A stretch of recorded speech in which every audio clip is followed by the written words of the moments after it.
Hi everybody, it's Friday, so welcome back once again to my reading of my really cringy vampire story here.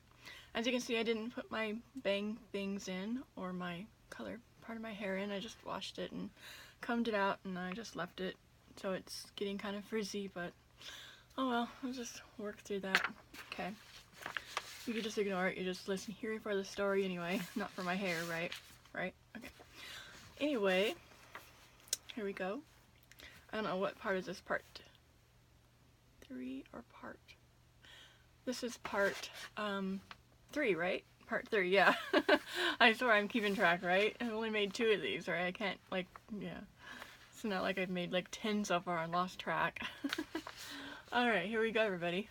You ready? Okay.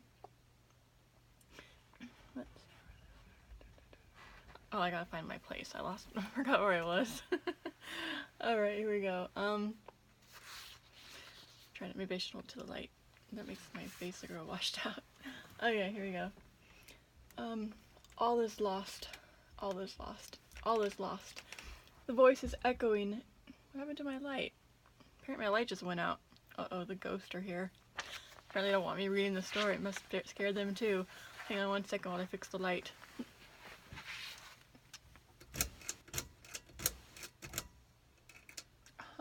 Third time's the charm.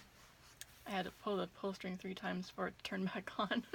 Let's hope it stays on this time, alright? Okay, here we go. The voice is echoing in his skull will not still their fear-addled cries. I must flee. Wait, is our guy speaking now? Oh wait, no, he's... Okay, never mind. I must flee, he thought frantically. Yeah, there was a guy speaking. Okay, because it was in his head, yeah. Clutching at the coffin's interior with talon-like hands, clawing until the pale skin near the fingertips break and redness leaks out of those wounds. His breath came in great gasping sobs as he saw before him in the darkness of that pit-like casket, her face, looming over him as a ghost. He watched, terror-stricken, unable to do more than scratch wildly at the fabric above him, his hands transparent through the loveliness of her ashen skin. What am I doing here, he asked himself, for the 15th time since awaking in his prison of red lace and satin. She seemed to hear his thoughts, and a smile of such alarming charm spread across her features that he was taken aback as he stared into her dark brown eyes.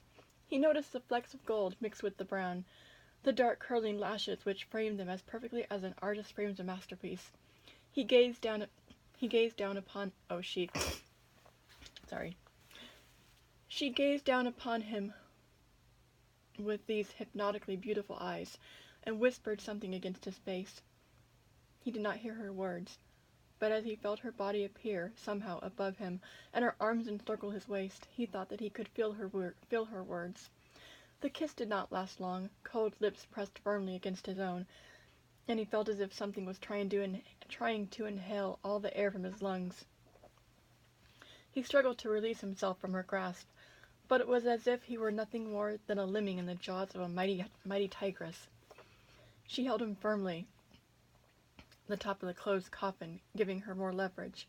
How can they both fit inside one coffin? Well, I guess they can be big, I didn't think about that. There's different size coffins. Maybe he was in a big coffin. That makes sense.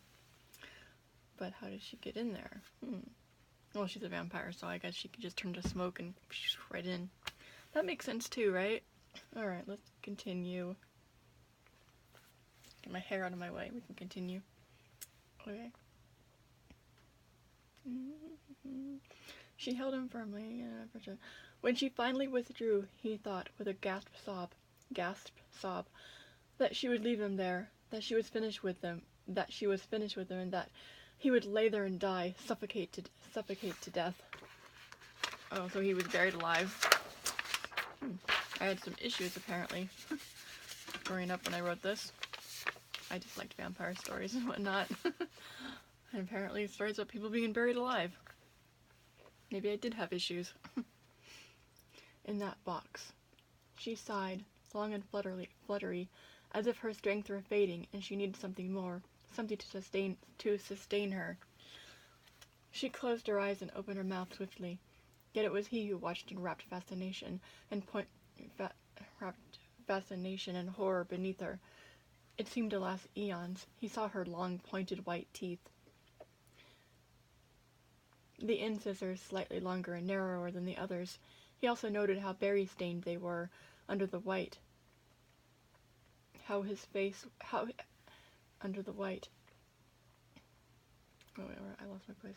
Under the berry. Berry-stained they were under the white.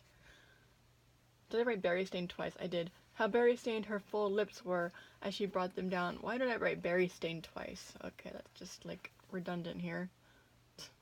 Okay. As she brought them down, close to his face and at the last moment. So it goes like this.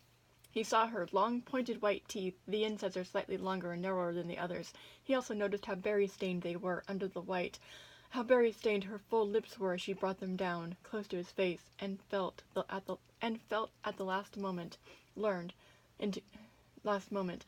into his throat. He felt her tongue slide across the inside of his neck. The inside of his neck? What is she? That's like if she's French kissing him, not like the outside. It's like, okay, never mind. That's just, okay. Alrighty. I think I mean like this part, not this part. Okay. But it just sounds really weird. The inside of his neck. That'd be like down your throat inside. Okay. Oh yeah, he is. She is kissing him. Well, how is she like, how is her teeth on his neck, but her tongue's down his throat? Amy? Proofread. Jesus Christ, your story makes absolutely no sense. Now I'm gonna read that again because that sounds really weird. Okay, so she was, go to his face and leaned into his throat. Yeah. He felt her tongue slide across the inside of his neck. And so, I think probably means like she's going this way and then she kisses him. Okay, that makes sense. Sorta, I guess, but it's just a weird way to put it. What a weird way to put it. As cold as ice and slippery, like a slug inching away across his skin. Oh, that doesn't sound romantic at all. Ugh. Ew. He recoiled, but it was too late, for the next thing he felt was the teeth. Wait, I thought she was kissing him. Now she's not kissing him again? Oh, no, she's still on the outside of she's still messing around on the outside of his neck. Okay, that makes sense. Okay, this is the most confusing, like, sexual thing I've ever read I was the one that wrote it. Jeez. Okay. He recoiled, but it was too late, for the next thing he felt was the teeth. She held them against his flesh for a moment, relishing in the texture of the living one's skin, and the blood which coursed through each tiny vein seemed to call to her needs. It was fortunate that this one had been the victim of someone's strange prank. Oh, that's how he got into the coffin. He got put in a coffin because of a prank. Alright. I'm not gonna ask any questions. Maybe I'll find out. I know it's my story, but I haven't read it in like years, so this is as new to me as it is to you guys, so I'm just as flabbergasted and as surprising and flabbergasting as it is to you as it is to me. So that's why I'm like, oh, what happens to this? Oh, wow, look at that, wow, you know. He had been knocked over the head with something hard and buried alive. Jeez, that doesn't sound like a very nice prank to me. Sounds like attempted murder. Buried alive in the cemetery on the hill. Yeah, attempted murder. He was young, dark, and oh so fresh. She had caught his scent and followed it, easy prey. She bit down hard and swift, awaiting the pleasure, the rapture of the blood in her mouth and down her throat. It did not come. It did not come. Instead, she felt as if all her limbs were being torn from their sockets.